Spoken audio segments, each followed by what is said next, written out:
Tactics podcast. Today we're going through a few more aphorisms. People that have been on the podcast, that have been on the channel, know that I'm a fucking sucker for aphorisms. I always enjoy them, I always like them. I find them particularly useful because it is also very nice to go through on a podcast. There's not that much to read, but a lot to interpret and also a lot to add.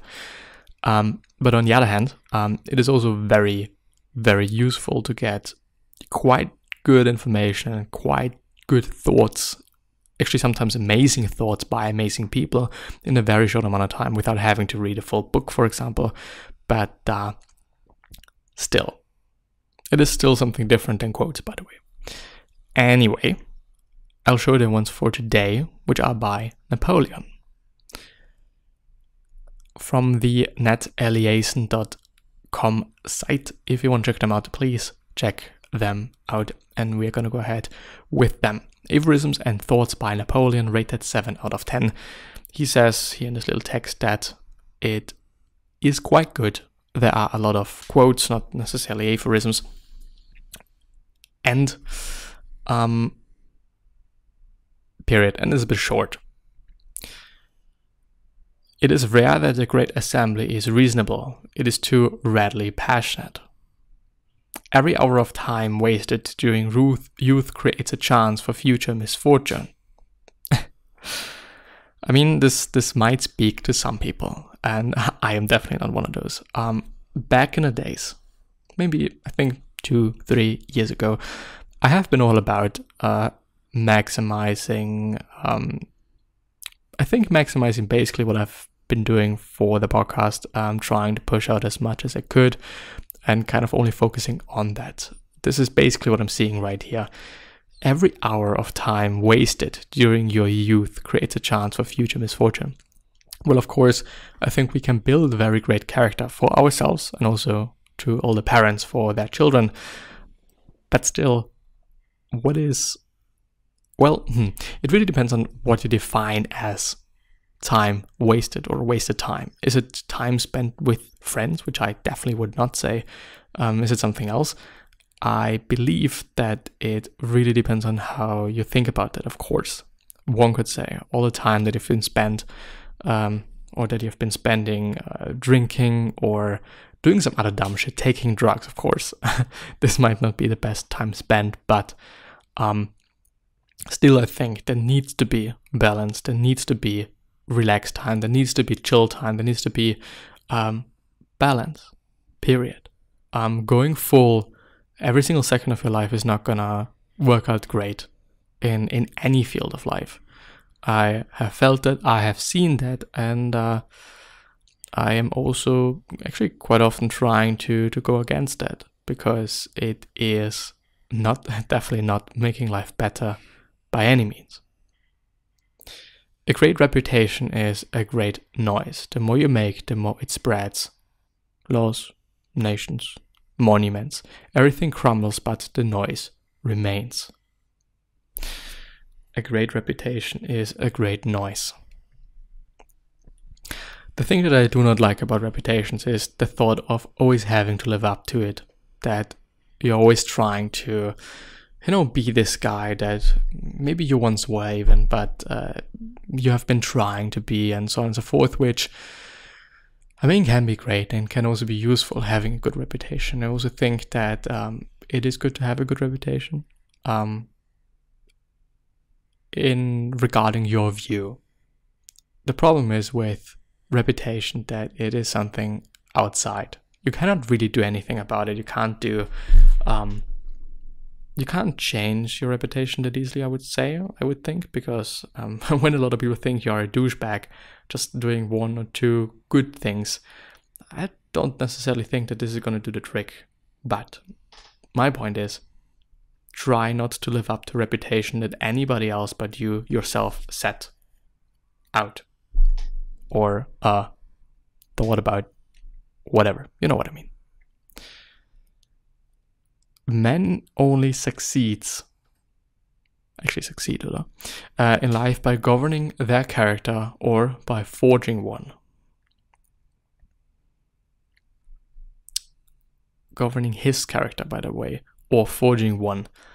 I don't know. I mean, when I say his character or the character, I would actually add good character, even though what is good character? Anyway, strong spirits turn away from sensual pleasures just as seafarers avoid reefs. Sensual pleasures. This really reminds me of Stoicism, trying to, I think, not have too many pleasures. And I would actually say many other religions and also philosophies where pleasure and not seeking pleasure is definitely a big part of.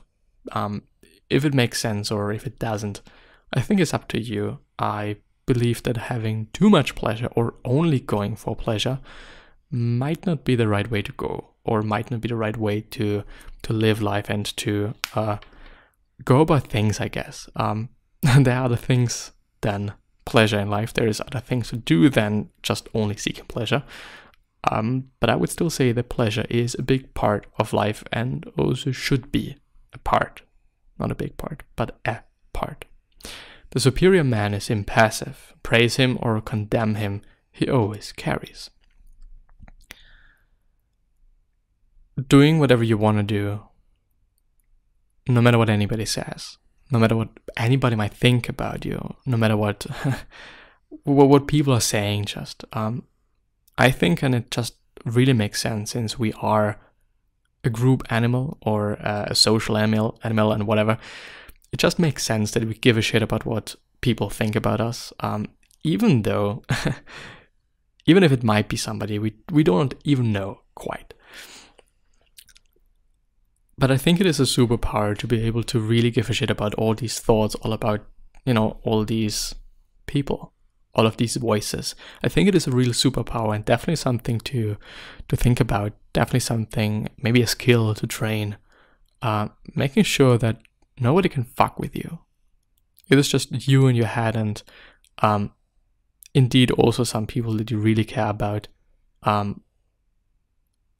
Because of course, I mean, there are people, for example, Gary Vee, he often states that his voice is the only voice that is quite in his head, and that has anything to say. He doesn't give a shit about his parents, family, and girlfriend, whatever, so on and so forth. But I don't really think that this is practical. I don't really think that this is gonna be the case. You know, nobody can give a shit about what his or her mother says if the relationship to the mother is okay and everything's fine. I don't really believe that this is possible or even advisable. Not giving too much weight into these thoughts, into these voices, I think is useful, can be useful, and is doable as well.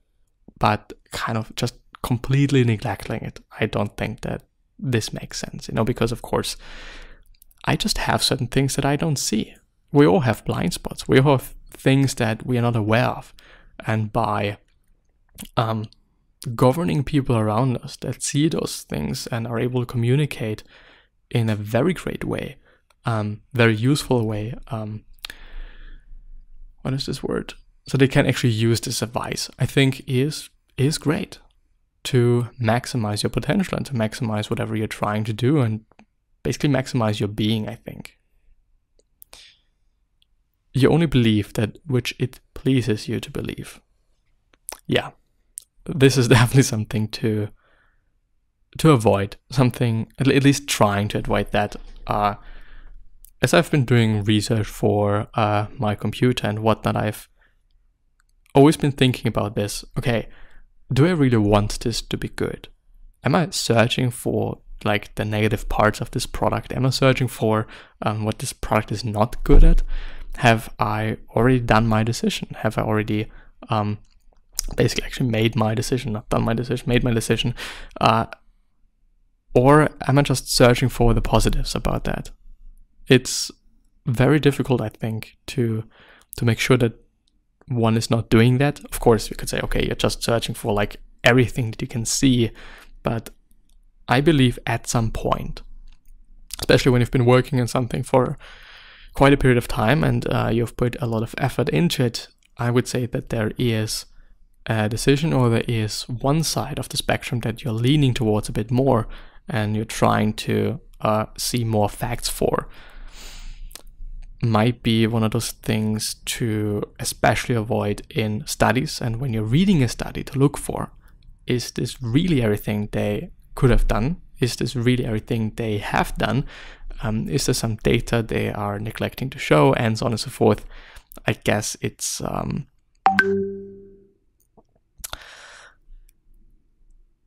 very, very, very, very difficult to maintain a subjective view of everything. Of course, it depends on whatever we're talking about.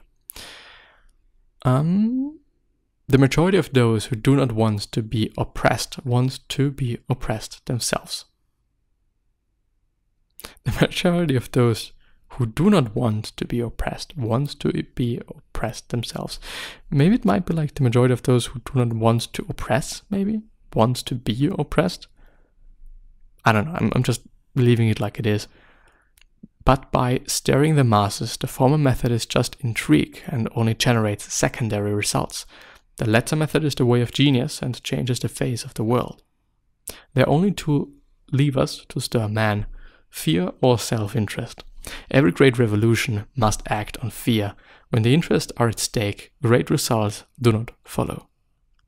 You can only do well what you do yourself. At least you can make sure that it is done well, or at least done in the way you wanted it to be done. Unless you're having very great people to work with. But yeah, anyway, this is going to be it for today. I hope I've been able to share certain things that were of value to you, and I'm hopefully going to see you the next time. So, bye-bye.